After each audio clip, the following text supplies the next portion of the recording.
कौन सी equation? Schrodinger equation. आज हम पढ़ने वाले हैं क्वांटम मैकेनिक्स का अगला पार्ट, जो आपके एमएससी फर्स्ट सेमेस्टर में दिया हुआ है, पार्टिकल इन बॉक्स। उन्होंने कोई भी पार्टिकल के बॉक्स की चर्चा नहीं की 1D, 2D और 3D के लिए, लेकिन अपन क्या करेंगे, जो 1D बॉक्स की उसको पूरा डिटेल से पढ़ेंगे, 2D और 3D को शॉर्ट में पढ़ेंगे और इनकी एप्लीकेशन पढ़ेंगे। जो आपके 3D बॉक्स है उसमें 3 डायमेंशन हो जाएंगे, 1D में 1 डायमेंशनल हो जाएगा। ठीक है, तो अपन क्या करेंगे, किस प्रकार से 1D बॉक्स की चर्चा करेंगे। देखिए इंपॉर्टेंट हो जाता है क्योंकि बीएससी फाइनल ईयर में भी था, फर्स्ट ईयर में भी था और एमएससी के प्री में भी है। इसकी एप्लीकेशन इंपॉर्टेंट हो जाती है और इसमें क्या है, क्वांटम मैकेनिक्स के पोस्टुलेट है वो पढ़ेंगे। तो देखिए particle in 1 box, particle box में होगा तो उसकी कितनी डायमेंशन हो सकती है भाई? 3 डायमेंशनल हो सकती है, यानी एक्स वाई, वाई एक्स और एक्स जेड। 3 डायमेंशन भी हो सकता है, 2 डायमेंशनल भी हो सकता है जिसमें एक्स एक्सिस और वाई एक्सिस और 2 डायमेंशनल है।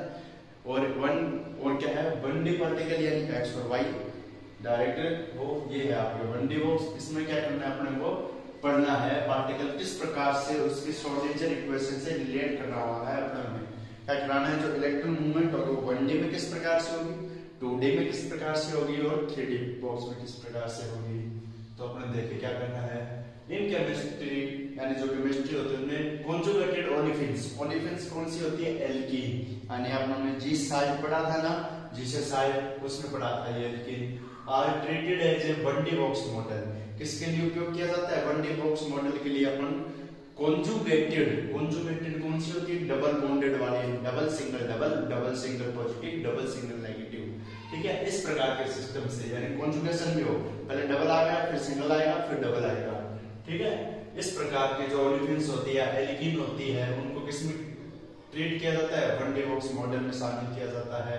In which electron travel in x direction, और 1D बॉक्स में क्या होता है, इलेक्ट्रॉन एक्स डायरेक्शन में मूव करता है क्योंकि उसके पास है ही एक एक्सिस भाई साहब। अगर है ही एक एक्सिस तो वो 2 डायरेक्शन में कैसे मूव कर दिया जाएगा, तो वह एक्स डायरेक्शन में मूव करेगा। तो लीजिए सपोज हाइपोथेटिकल 1D बॉक्स, कोई भी बॉक्स है उसमें क्या है, हाइपोथेटिकल 1D बॉक्स में अपन क्या मानी है, जो इसकी विड्थ मानी है या इसकी चौड़ाई मानी है वो तो L मानी है, बाउंड्री मानी है ये होगी चौड़ाई। ठीक है, चौड़ाई तो पता है ना, ऊंचाई चौड़ाई, ठीक है, लंबाई, चौड़ाई L मानी है, बाउंड्री x इक्वल टू 0 है and x equal to L, यानी 0 से L तक है बाउंड्री। और क्या है, v इनफाइनाइट और v इक्वल टू 0। v क्या है सर, v है potential energy, potential energy infinite का है और 0 का है। इनफाइनाइट है बाउंड्री पर और बॉक्स के आउटर साइड में इनफाइनाइट है, अंदर 0 है। ऐसा क्यों, अंदर ही 0 क्यों, बाहर क्यों नहीं हुई, क्योंकि अंदर की ओर जो आपके पार्टिकल है या इलेक्ट्रॉन है वो आपस में टकरे कर रहे हैं, तो उसकी एनर्जी बढ़ रही है, आपस में बढ़ने के कारण क्या हो रहा है, एनर्जी 0 हो रही है। तो अपन क्या कह देंगे, अंदर की ओर जो बाउंड्री है उसकी एनर्जी 0 है, तो अपन ये लिख सकते हैं v इक्वल टू, या पोटेंशियल एनर्जी जो 0 होगी वो उससे ज्यादा किस की होगी, x ज्यादा होगा और x से ज्यादा क्या होगा, L होगा, बाउंड्री की इक्वेशन वाली और शॉर्ट वाली। ठीक है, अब इसको रिलेट कराएंगे अपन श्रोडिंगर समीकरण से। श्रोडिंगर वेव इक्वेशन को लेकर अपन बताएंगे पार्टिकल इन 1D बॉक्स। एक बार तो क्या करेंगे, जब इनर हो एक बार आउटर साइड हो, तो अपन 2 डेरिवेशन बनेंगे, उनको अपने देखना है। थोड़ा सा लंबा है लेकिन इतना भी नहीं है। ठीक है, तो अपन देखेंगे कौन कौन से डेरिवेशन बनेंगे।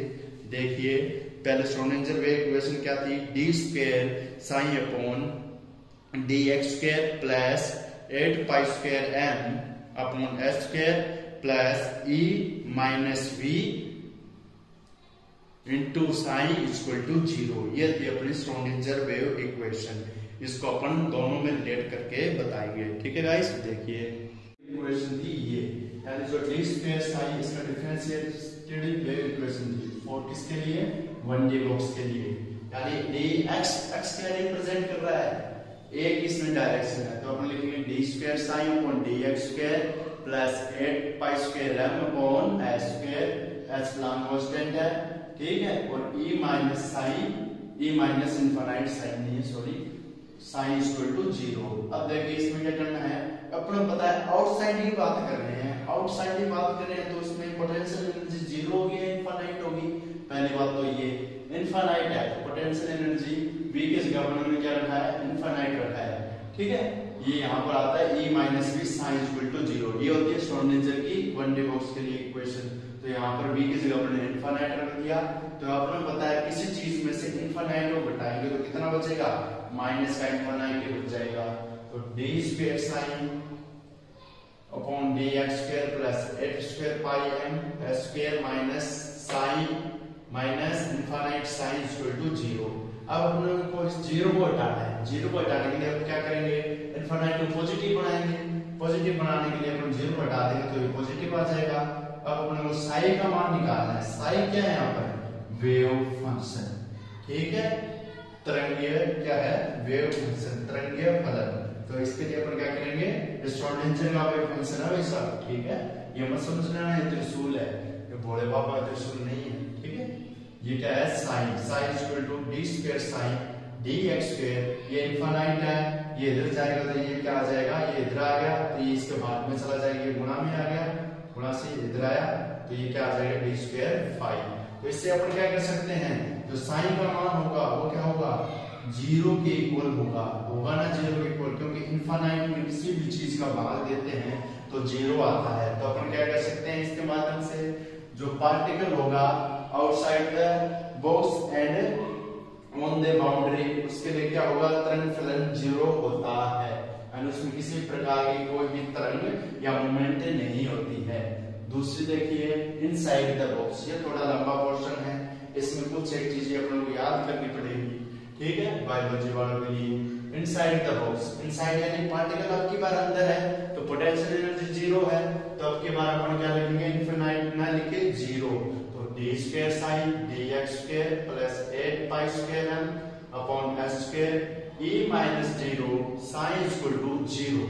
तो 0 आ गया तो अपने पता है e में से 0 को घटा देंगे, एनर्जी में से 0 घटा देंगे तो 0 आएगा, कोई पॉजिटिव आएगा, और e बच गया नहीं, इस चीज में से मान लीजिए तो 7 में से 0 घटाते तो कितना बचता है, 7 बचता है।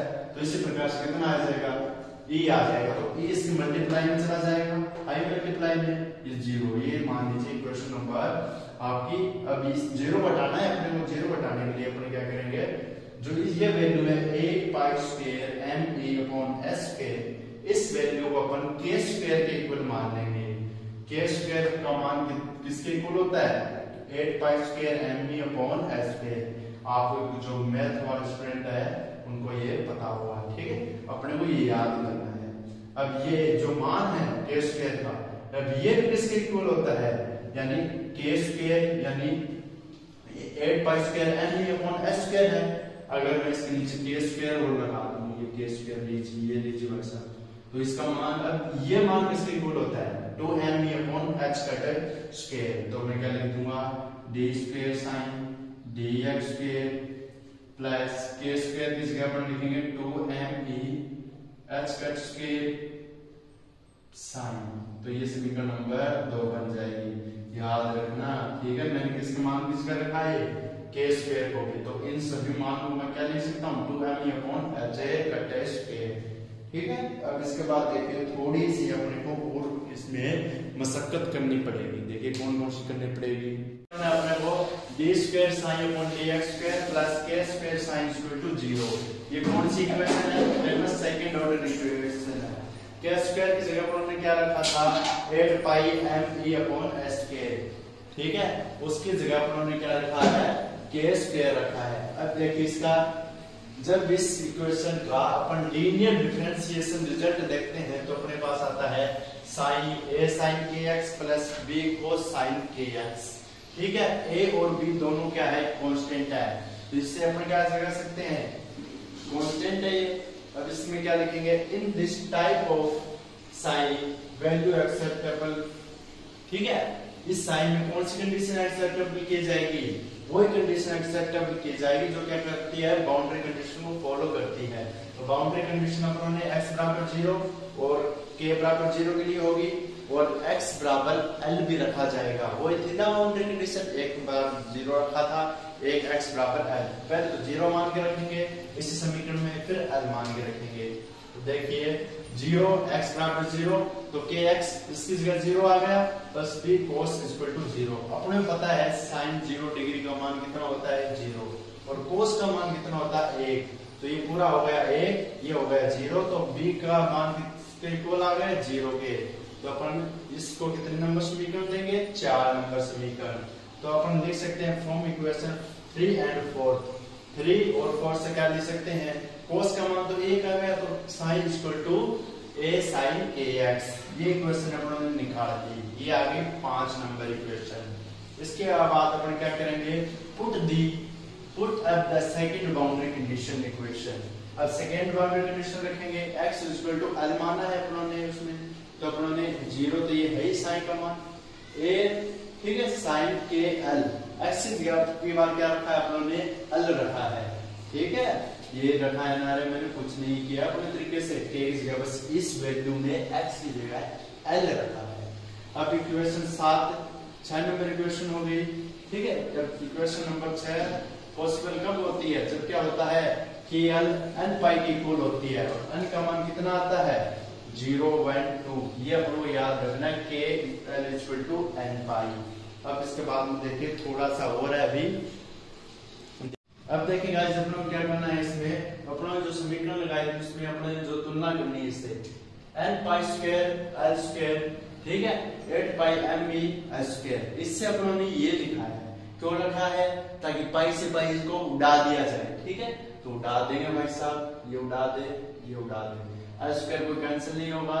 और ये इक्वेशन लिखी किससे है, अभी अभी बताया था मैंने, k स्क्वायर की वैल्यू से अपनों ने ये लिखा है, k स्क्वायर किसके इक्वल होता है 8 पाई स्क्वायर m e, ठीक है, s स्क्वायर के, तो ये इसकी वैल्यू लिखी है। और ये En है, श्रोडिंगर की एनर्जी इक्वेशन कौन सी थी, ये थी रे l square s square upon 8m l square, अपन ने कल ही निकाली थी, उसमें आई थी ये। तो अपन क्या लिख देंगे इक्वेशन 7, इसको equation 7 is energy eigen value of particle 1D box, particle का 1D बॉक्स उसके लिए क्या है एनर्जी आइगन वैल्यू बता रही है। अब n इक्वल टू 1, 2, 3, 4 हो सकता है, put the value of k equal to n pi upon l, ठीक है, अपन ने पढ़ा था kl equal to n pi, पीछे समीकरण थी ना kl equal to n pi, तो अपन इससे क्या लिख सकते हैं, k का मान निकालना है तो इसको गुणा वाले को भाग में ले जाओ, भाग में ले जाएंगे n पाई अपॉन l। इस इक्वेशन को किस में रखना है a sin kx वाले इक्वेशन में, ठीक है, तो साइन का मान क्या रख देंगे a sin kx, इसमें रखेंगे तो अपने किसकी जगह रख रहे हैं k की जगह ये मान रखेंगे, सभी पुट अप किए, तो क्या sin n equal to a sin kx की जगह क्या आ गया n pi x upon l, ये आ गया 8। तो wave function for 1D box, इसे अपन क्या बोलेंगे फॉर 1D बॉक्स के लिए वेव फंक्शन बोलेंगे।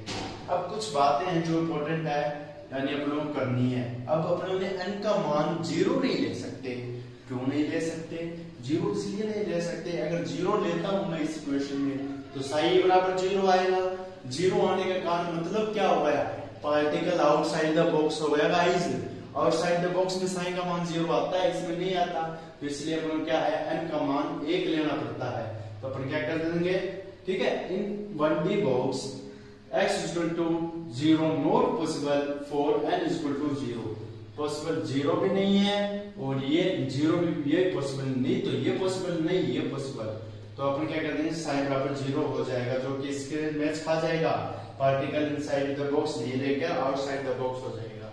For n equal to 0 for a system, यदि n इक्वल टू 0 होता है तो एनर्जी क्या होगी, हो भी सकती उस पार्टिकल में और नहीं भी हो सकती।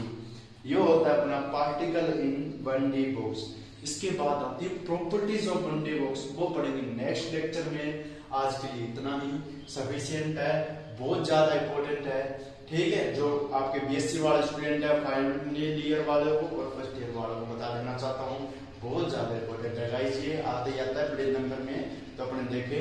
और एमएससी वालों के लिए इसके बाद में आएगा, और कुछ एप्लीकेशन बहुत ज्यादा इंपॉर्टेंट हो जाती है क्योंकि ये आ गया, लेकिन यह भी नहीं कर सकते कि ये आएगा नहीं, अब की बार आ सकता है फिर से, ठीक है। ओके गाइस, बाय, पढ़ते रहिए, मस्त रहिए, तैयारी करते रहिए।